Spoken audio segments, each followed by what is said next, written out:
ശൈഖുനാ സുൽത്താനുൽ ഉലമ, കാലം കണ്ട മുജദ്ദിദ്. ഈ കാലഘട്ടത്തിന് അള്ളാഹു കനിഞ്ഞരുളിയ വരദാനം. 85 വയസ്സ് പിന്നിട്ടിട്ടും ഇന്നും യുവത്വത്തിന്റെ പ്രസരിപ്പോടെ ഉമ്മത്തിന് നേതൃത്വം നൽകാൻ ലോകതലത്തിൽ ഓടിക്കൊണ്ടിരിക്കുന്ന മഹാനായ ശൈഖുനാ സുൽത്താനുൽ ഉലമ മഹാനവർകൾ തന്റെ ചെറിയ പ്രായത്തിൽ തന്നെ തന്റെ മനസാന്തരങ്ങളിൽ അങ്കുരിച്ച ചിന്തകൾ വലിയ വിജ്ഞാന വിപ്ലവമാക്കി മാറ്റിയപ്പോ നോളജ് സിറ്റിയും മർക്കസു സഖാഫത്തി സുന്നി അടക്കമുള്ള ഉന്നതമായ സ്ഥാപനങ്ങൾ നമ്മുടെ സംരംഭങ്ങൾക്ക് ഉണ്ടായത് മഹാനായ ശൈഖുനാ സുൽത്താനുൽ ഉലമ കാന്തപുരം ഉസ്താദിന്റെ ശ്രമഫലമായിട്ടാണ്. ഒരു കാലത്ത് ഇവിടെയുള്ള ഭൗതികന്മാർക്ക് പിന്നാലെ ഓച്ചാനിച്ച് നിൽക്കേണ്ടിയിരുന്ന പണ്ഡിതന്മാർക്ക് സ്വന്തമായിട്ട് അസ്തിത്വം ഉണ്ടാക്കി കൊടുത്തത് ശൈഖുനാ സുൽത്താനുൽ ഉലമയാണ്. സമസ്തയുടെ ആദ്യകാലങ്ങളിൽ അതിന്റെ വാർഷിക യോഗങ്ങളിലൊക്കെ മഹാന്മാരായ പണ്ഡിതന്മാരായിരുന്നു അതിന് നേതൃത്വം നൽകിയിരുന്നെങ്കിൽ സ്വതന്ത്രാനന്തര ഭാരതത്തിൽ ഉലമാ സമ്മേളനത്തിൽ പോലും ഉമറാക്കൾക്ക് ആധിപത്യമുണ്ടായിരുന്ന ഒരു കാലഘട്ടം ഉണ്ടായിരുന്നു.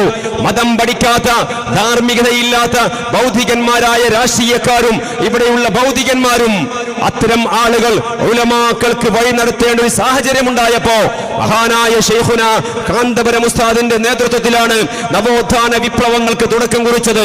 985 ഫെബ്രുവരിയിൽ കോഴിക്കോട് കടപ്പുറത്തെ ജനസാഗരമാക്കി നടന്ന സമസ്തയുടെ 60ാം വാർഷിക മഹാസമ്മേളനത്തിൽ മഹാനായ ശൈഖുനാ സുൽത്താനുൽ ഉലമ കാന്തപുരം ഉസ്താദാണ് സ്വാഗതം പറഞ്ഞത്. മഹാനായ താജുൽ ഉലമ ഉള്ളാളം തങ്ങളാണ് അധ്യക്ഷത വഹിച്ചത്.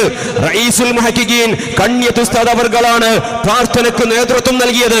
സമസ്തയുടെ അന്നത്തെ ജനറൽ സെക്രട്ടറി ആയിരുന്ന ശൈഖുനാ ശംസുൽ ഉലമ ഇ.കെ. ഉസ്താദാണ് സമ്മേളനം ഉദ്ഘാടനം ചെയ്തത്. ബഹുമാനപ്പെട്ട കെ അബൂബക്കർ ഹസ്രത്തിനെ പോലുള്ള, കോട്ടുമല ഉസ്താദിനെ പോലുള്ള, കെ.ടി. മാനുമുസ്ലിയാരെ പോലുള്ള പ്രഗത്ഭരായ പണ്ഡിതന്മാരാണെന്ന് സമസ്തയുടെ നയപ്രഖ്യാപനം നടത്തിയത്. അങ്ങനെ ഉലമാക്കളാണ് ഒരു സമൂഹത്തിന് നേതൃത്വം നൽകേണ്ടത്.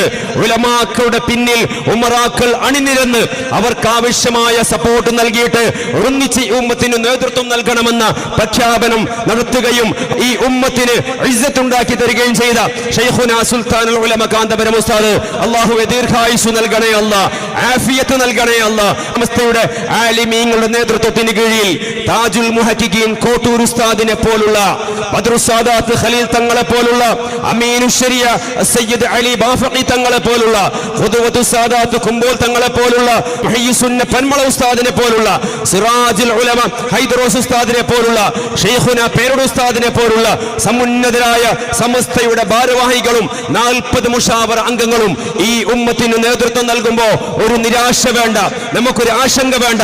അവരുടെ പിന്നിൽ അതിശക്തമായി നമ്മൾ മുന്നോട്ട് പോകണം. നമ്മുടെ യൂണിറ്റുകളിൽ SSF നമ്മൾ ശക്തിപ്പെടുത്തണം, SYS ശക്തിപ്പെടുത്തണം, മുസ്ലിം ജമാഅത്ത് ശക്തിപ്പെടുത്തണം.